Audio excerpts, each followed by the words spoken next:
La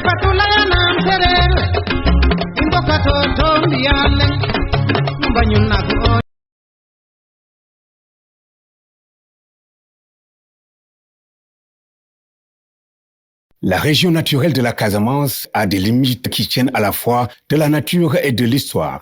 Avec 28 350 km², soit 1/7 de la superficie du Sénégal, la Casamance représente pour le Sénégal un écosystème à préserver dans sa politique mondiale de préservation de l'environnement. La région est étroite et allongée d'est en ouest, de part et d'autre, d'un fleuve de 300 km qui donne son nom à la région. La vie sociale et économique s'organise autour du fleuve Casamance et de ses nombreux bolons, bras de fleuve, de lagunes formant un labyrinthe. Palmeraies, forêts et mangroves tapissent les îles portant des rizières. Jolujal Kaza, Jolujuk Kaza. Jolujal Kaza, Jolujuk Kaza. Kaza Mansayo, ya Jukbejuk, Banujuk, Wanamusujuk. Kaza Mansayo, yo, Kaza di Monsa, Etamieti Kumonsa. Kaza Mansayo, ya Jukbejuk. La Casamance naturelle, constituée des régions administratives de Kolda, Sédhiou et Ziguinchor, principal poumon vert du Sénégal, regorge d'une biodiversité qui tend à disparaître sous l'effet combiné du changement climatique et des multiples agressions de l'homme. Dans le cadre du projet Terra Africa qui favorise l'appropriation des enjeux du changement climatique par les médias afin qu'ils participent au développement d'une citoyenneté environnementale individuelle et collective, 2 zones ont été particulièrement ciblées dans ce reportage de Zig FM Zik TV. Il s'agit de la zone marécageuse de l'axe Ziguinchor-Tobor et les initiatives communautaires dans la commune de Thionck-Essyl. Jolujal Kaza, Jolujuk Kaza. Jolujal Kaza, Jolujuk Kaza. Kaza Mansayo, ya Jukbejuk, Banujuk, Wanamusujuk. Kaza Mansayo, yo, Kaza di Monsa, Etamieti Kumonsa. Kaza Mansayo.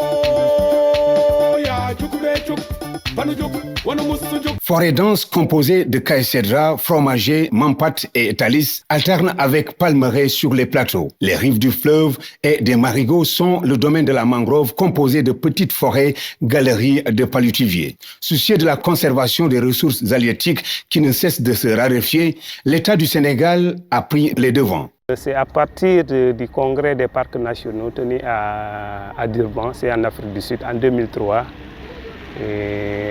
que vraiment les acteurs ont fait des constats au niveau des pays qui sont au niveau du littoral. Ils ont constaté qu'une surexploitation de la ressource halieutique. Donc cette surexploitation, surpêche, qui a entraîné beaucoup de conséquences. Parce on voit qu'il y a les débarquements de poissons, surtout des ressources halieutiques, sont très faibles. Et donc par conséquent, les revenus sont également devenus très faibles. Maintenant, à l'issue de ce congrès, il y a des recommandations qui ont été vraiment données. Ces recommandations, c'est à partir des pays qui sont au niveau du littoral, de protéger au moins 10% de leur littoral. Tu vois, en aire marine protégée surtout. Donc, c'est à l'issue de ces recommandations qui ont été données du congrès de Durban. Donc, l'État du Sénégal a pris l'engagement de créer des AMP. Donc c'était les premières 5 aires marines protégées qui sont créées en 2004 après le congrès de Durban. C'est l'aire marine protégée de Saint-Louis, de Kayar, de Bambouk, de Joal Fadiout et au sud du Sénégal c'est l'aire marine protégée d'Abéné. C'était la seule aire marine protégée qui est créée en 2004. Maintenant après 2004, il y a d'autres aires marines protégées qui se sont créées. C'est les populations même locales qui ont fait ce constat de menaces, de dégradation également de ces ressources halieutiques chez eux. Surtout, je vais parler de l'aire marine protégée de Niamey-Kalounaye. C'est d'abord les populations du côté de Niamey qui ont fait ce constat. Vous avez vu dans le côté de Niamey, il y a tellement l'activité de pêche qui est là. La pêche aux poissons, la pêche à la crevette également, tout ça. Et l'exploitation d'autres coquillages également. Et ça faisait de façon vraiment anarchique. Et il y avait une surexploitation. Et les populations se sont levées pour réclamer la création de cette partie en aire protégée. À côté des initiatives prises par l'État du Sénégal, des associations et mouvements ne cessent de mobiliser les communautés à la base dans des actions de protection de l'environnement, le reboisement étant la principale action pour freiner l'avancée de la mer. Notre club a pour objectif la sensibilisation de la population en vue de changer le comportement vis-à-vis de l'environnement. Et cette mission, nous la faisons à travers l'éducation environnementale, mais également avec des actions climatiques. Actions climatiques, si vous l'entendez, c'est des activités d'investissement humain que nous faisons, comme les setsetals, mais également nous faisons des reboisements de filao, reboisements de mangroves. Et le club, depuis des années maintenant, a initié plusieurs initiatives ici à Ziguinchor, comme par exemple une maison, un arbre, un quartier vert, un AIC vert. Donc c'est des concepts que nous avons développés pour engager la jeunesse de Ziguinchor dans le but de rendre Ziguinchor plus verte. Donc notre objectif de façon générale, c'est contribuer aux politiques de développement en matière environnementale ici à Ziguinchor. Le reboisement que nous faisons, par exemple, si vous prenez Djemberin, la mer est en train d'avancer avec une grande vitesse. Et nous savons qu'aujourd'hui, c'est difficile d'arrêter la mer, pour ne pas dire que c'est possible. Mais nous faisons un reboisement sur la dune. Et ce reboisement de filao-là a pour mission de ralentir un peu l'avancée de la mer. Et ça aussi, on peut le considérer comme une action d'atténuation à un moment donné. Même si après, l'objectif final, c'est essayer de contribuer effectivement à réduire les émissions de gaz à effet de serre. Et ces mêmes activités aussi, on le déroule souvent dans les communes comme la commune de Djegoun, la commune de Kartchak, à travers les villages Kanyabon, Djanki, Bessir, jusqu'à Djilapao. Nous, on fait des reboisements de ressources de mangroves pour effectivement continuer à atténuer les émissions de gaz à effet de serre. Connue dans le milieu pour son engagement sur les questions environnementales, la journaliste de la radio communautaire Kassouma FM a participé à de nombreuses campagnes de reboisement de la mangrove, ce qui la permet d'identifier les principales espèces de mangroves et leur importance dans cet écosystème. Vous savez, dans la région de Ziguinchor, notre activité majeure, c'est la riziculture. Et beaucoup de nos rizières sont salées à cause des changements climatiques. C'est la cause pour laquelle, moi, en tant que journaliste, qui traite les questions liées à la protection de l'environnement, je demande toujours à la population de reboiser la mangrove pour en tout cas diminuer le sel dans les rizières, parce qu'il y a deux espèces de mangroves qui diminuent le sel dans les rizières. Il y a le rhizophora qui diminue la vitesse d'eau de la mer pour que l'eau n'arrive pas dans les rizières. Il y a la Vicenia qui tire le sel avec ses racines. Même avec la raréfaction aussi des produits halieutiques, la mangrove est une zone de reproduction pour les poissons. Il y a une économie qui tourne autour de la mangrove. Il y a les huîtres, le miel de la mangrove est plus cher que le miel de la brousse. Les oiseaux d'eau aussi se nourrissent là-bas. À 75 km de Ziguinchor, nous voilà dans la commune de Thionkessil, département de Bignona. Ici, les communautés subissent de plein fouet les effets du changement climatique, d'où l'engagement des populations à renverser la tendance à travers des actions de reboisement et à leur tête le maire de la commune. Ça, c'est une initiative communautaire. Une initiative communautaire qui rentre dans le cadre au moins du budget participatif, mais en vue de lutter contre le réchauffement, la menace que constitue le réchauffement climatique. L'année passée, le projet a réussi à planter 1000 espèces cocotiers et palmiers sur les artères de la commune. Cela au moins permet d'intéresser les communautés au projet. Donc si eux-mêmes s'approprient le projet, nous avons compris que lorsque les communautés s'approprient leur propre projet, parce que la naissance du projet, il faut le dire, ça vient des communautés. Lorsque ça vient des communautés, c'est eux-mêmes qui entretiennent le projet. C'est ce que vous voyez comme ça, parce que tout le monde est sorti. Il y a plein de gens aussi qui sont sortis pour accompagner ce projet. Donc dans la plantation, mais aussi dans l'entretien. Donc il faut le dire que c'est quand même un projet très important dans le cadre un peu de l'aspect crédit carbone. Donc ça permet de régénérer, de maintenir notre espace vert. Ça permet de régénérer l'écosystème. C'est aussi très important.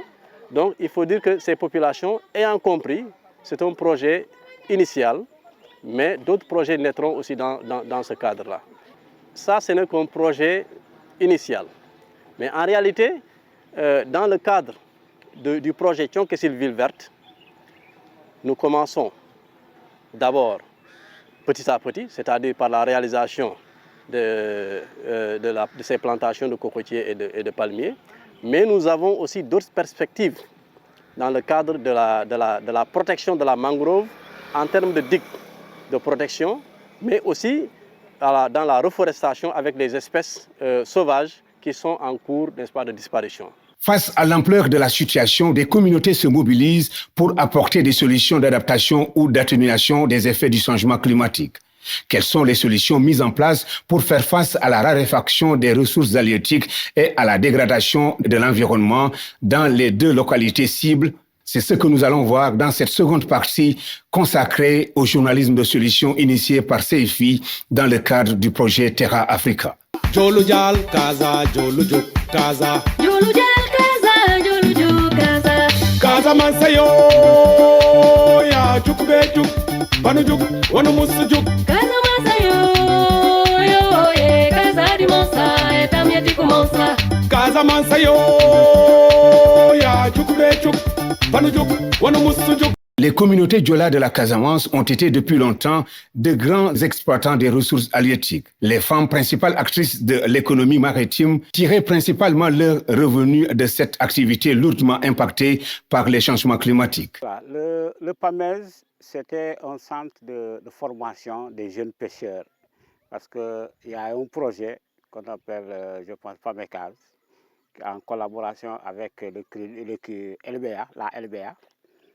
Qui a organisé un centre ici pour la formation des jeunes, formation insertion. Donc on forme les jeunes dans l'initiation de la pêche. Après maintenant, on vous finance du matériel, de pirogues, des moteurs, et tout. On vous organise et vous allez aller pêcher et rembourser le crédit petit à petit. Malheureusement, avec la raréfaction des poissons, de la ressource halieutique, alors les gosses n'ont pas pu suivre le rythme. Alors, comme c'est un crédit, ils ont eu des petits problèmes avec la LBA. Il a fallu que le projet s'est arrêté comme ça. Ensuite, vous voyez, tout ça, c'est aussi un lieu où les femmes exploitaient les huîtres. C'était des ressources bien exploitées au niveau de Tchonkessil. Malheureusement, avec la mortalité de la mangrove, alors il n'y en a plus. Et maintenant, les femmes se sont dirigées vers les blocs maraîchers. Et c'est là-bas où, avec l'encadrement des organisations paysannes, avec l'encadrement des services, des programmes et des services étatiques, elles ont pu quand même réussir au moins à mettre des choses qui leur amènent des ressources pour pouvoir au moins subvenir aux dépenses de la famille, l'école, la santé et tout quoi. Pour apporter une réponse à la raréfaction de leur principale source de revenus, les femmes de Gavanta ont quitté dans les années 80 l'ouest maritime pour installer un périmètre maraîcher à l'est, à la périphérie du village. Au début, elles faisaient le maraîchage. Jusqu'à la fin de la saison sèche, elles cultivent du riz ici. On fait du riz. Après la récolte du riz, elles continuent le maraîchage. On faisait ici du melon, aubergines amères, tous les légumes. Elles font ça ici. Jusqu'en 1983, elles ont eu à avoir les manguiers avec les palmiers qui sont là, les premiers palmiers. Les manguiers sont des quintes et des quêtes. C'est des quêtes. Avec l'autre là, Bakary Djilekoli et le faux Sitafa Diatta, lorsqu'ils étaient à Ziguinchor, à Somivac. C'est eux qui nous ont amené les manguiers en 1983. Avant, on allait dans les rizières, dans la rivière, même en brousse. On cherchait du bois, on vend pour faire quand même nos problèmes. Quand on est rentré ici, chacune de nous fait pour son problème familial. Oui. Maintenant, oui, parce que c'est ici même, lorsqu'on est rentré ici, chacune de nous, ce qu'elle vend ici, les problèmes familiaux, la scolarité des enfants et aussi d'autres problèmes. Maintenant, chacun sait Quand tu travailles, tu vas avoir quelque chose. Avant de lui dire demander quelqu'un, donne-moi ça, il faut que tu prennes la force pour avoir quelque chose et faire tes problèmes personnels. La solution à l'adaptation au changement climatique pour ces femmes est d'aller au-delà de ce périmètre, évoluant vers une ferme agricole avec des arbres fruitiers et des palmiers nains à huile résistants au changement climatique. Le verger a été créé lorsque j'étais en bas. C'est lui qui les a donné les palmiers là. Il est venu, on a planté les palmiers là. Le gars qui a amené le palmier, c'est là où il a planté. Après tout le reste, il m'a laissé le kit de planter ça. J'avais pris les garçons d'ici et on a planté tous les palmiers. On a travaillé avec les agrumes là. Je suis venu, j'ai planté tous les agrumes. Parce qu'à ce temps-là, ils m'ont donné la charge du terrain. C'est moi qui les apprenais à faire des planches, à repiquer, à faire tout. Depuis les années 80, je suis dans la clôture là, jusqu'à aujourd'hui. Les femmes parviennent à se retrouver très bien, à se retrouver de tout. Parce que autrefois, elles travaillaient dans la récolte des huîtres et tout ça. Mais après, qu'est-ce qui est arrivé? Les huîtres se font rares. Bon, il n'y avait pas de pirogue pour aller les récolter. C'est ça le grand malheur. Actuellement, il n'y a pas de gars pour préparer les pirogues. Les pirogues se faisaient rares. Et j'étais obligé de venir ici, dans le jardin, avec la palmeraie là, où elles gagnent énormément. Parce qu'elles font un bon salaire avec la palmeraie là. Oui, c'était très bien, ça s'est bien passé ici, avec la palmeraie là. À Kamanar, un autre quartier de la commune de Thionck-Essyl, le phénomène de la salinisation des rizières reste une menace sur les rendements rizicoles. Avec la destruction du pont en bois qui assurait l'accès aux rizières, mais également l'interdiction de la coupe de bois dans la forêt de Thionck-Essyl, les populations ont trouvé la solution dans l'érection d'une digue anti-sel multifonctionnelle. Bon, le premier objectif, c'est la facilitation de l'accès dans les rizières. Donc ça, c'était le premier objectif. Mais en réalité, en construisant cette digue, on savait qu'il y avait déjà d'autres choses qui peuvent se greffer là-dedans, telles que l'arrêt de l'avancée de la langue salée et la protection de cette jeune mangrove qu'on a reboisée ces années-ci. Donc ça fait partie. Et comme vous avez constaté, il y a dans cette digue-là, il y a des poissons. Donc il y a beaucoup de choses qui se sont greffées dans la construction de cette digue. Donc on a constaté que les rizières sont en train de se détériorer petit à petit, tout simplement lié au phénomène de la salinisation. Donc comme vous voyez aujourd'hui, cette digue-là est en train de protéger ces rizières. Donc les gens ont bien réfléchi, on a beaucoup partagé. Et même ça a été consigné dans un livre où vous pouvez exploiter pour voir, comme l'a dit mon frère, tous les projets que les gens ont retenus. Ouais. Donc cette digue-là fait partie de ces choses qui viennent corriger beaucoup de choses qu'on est en train de vivre. Vous-même, vous avez vu ces rizières-là qui ont commencé à disparaître. La volonté d'atteindre des productions agricoles capables d'assurer une alimentation annuelle en riz à chaque famille de la commune pousse les communautés à mettre en place des solutions endogènes, une manière de conscientiser les populations sur l'impérieuse nécessité de protéger l'environnement. Elle permet l'accès facile aux rizières parce que, comme je l'ai dit, c'est d'abord une population agricole. Donc les femmes qui vont fréquenter les rizières et les hommes avaient des difficultés. Vous avez vu l'ancienne piste. C'est pourquoi on l'a déplacé ici. En plus de ça aussi, ça va lutter contre l'avancée de la langue salée vers les rizières. C'est très important. Donc, il y a un double rôle. Un double de développement agricole et un autre côté pour préserver l'environnement des rizières. D'abord, c'est une solution pour nous. Parce qu'on dit, avant de demander, il faut d'abord commencer toi-même. Donc, nous n'avons pas attendu l'État ou un partenaire. on a mobilisé nos propres moyens, énergie, finances, tout engagement, mobilisation, sensibilisation pour réaliser ça avec nos propres mains. Ouais. Maintenant, on ne peut pas travailler, nous sommes dans un état sans un appui. C'est pourquoi la visite du maire aujourd'hui, nous en profitons pour l'interpeller. Oui, qu'il n'a qu'à nous aider à avoir des partenaires. Parce qu'il y a d'autres projets qui vont venir. Et à un certain niveau, l'effort physique ne pourra pas faire. Il faut une mécanisation. Ces solutions manuelles, mais très efficaces, ne peuvent être pérennes sans l'engagement de l'État. C'est tout le sens de la visite du premier magistrat de la ville, venu constater de visu cette infrastructure. Oui, ce n'est pas une surprise, ce n'est pas une première non plus. Donc le quartier de Kamanar, avec sa communauté, a toujours été un exemple d'engagement communautaire, un exemple à suivre par les autres quartiers dans la commune de Thionck-Essyl.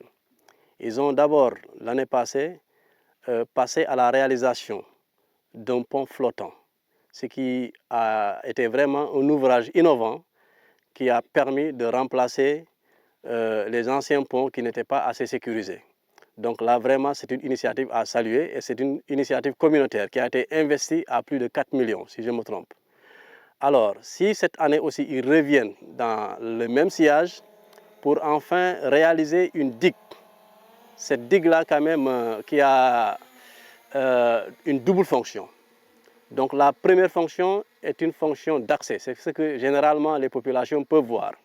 Une fonction d'accès parce que nos rizières, par endroits, ont des difficultés, nous rencontrent des difficultés d'accès. Les populations rencontrent en fait des difficultés d'accès dans les rizières.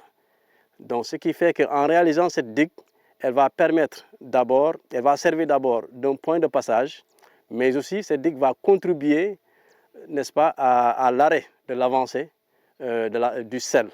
Donc ce qui va d'abord avoir, n'est-ce pas, une seconde fonction, c'est une fonction de protection.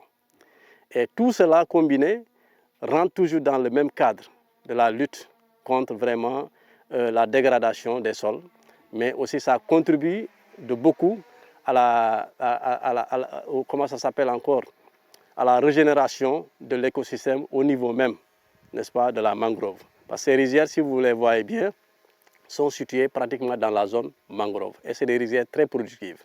Donc pour encourager les populations dans l'agriculture, dans la riziculture principalement, je crois qu'il faut revenir sur ces réalisations pareilles.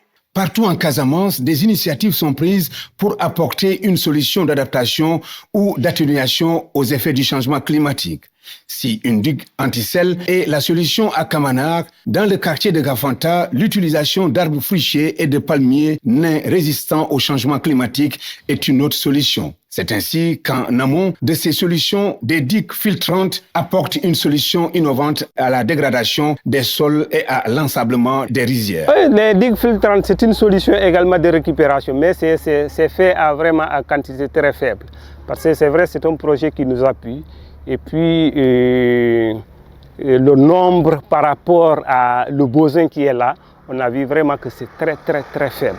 Mais quand même, ça réduit à un pourcentage vraiment très important à l'ensablement au niveau des mangroves, même au niveau des rizières. Surtout au niveau des vasières de la mangrove. Nous, vraiment, on a vu le résultat vraiment escompté, probant, qui nous a permis vraiment au niveau de certaines parties des vasiers de mangrove, il y a moins d'ensablement et puis la mangrove se développe très bien. Oui, parce que les AMP, c'est tout simple, parce que la plupart des gens pensent que les AMP, c'est uniquement la mer. Mais il y a une partie maritime et une partie terrestre.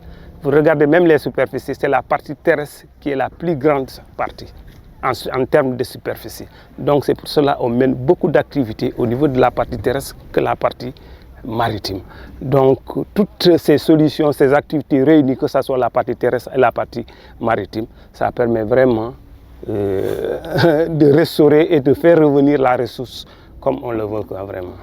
Face à un environnement agressé de partout, le changement climatique et ses effets ne cessent de rendre aux humains une mauvaise monnaie de leurs pièces. Avec la disparition progressive de leurs sources de revenus, des terres infertiles et des rizières occupées par le sel, la raréfaction des ressources forestières et halieutiques, l'État, les associations, les mouvements et organisations se mobilisent pour apporter des solutions d'adaptation ou d'atténuation. C'est le cas de l'association Nous sommes la solution qui fabrique l'engrais bio pour augmenter les rendements et la productivité des agriculteurs, mais également permet à ces derniers de régénérer les espaces, récupérer des terres infertiles et des rizières colonisées par le sel.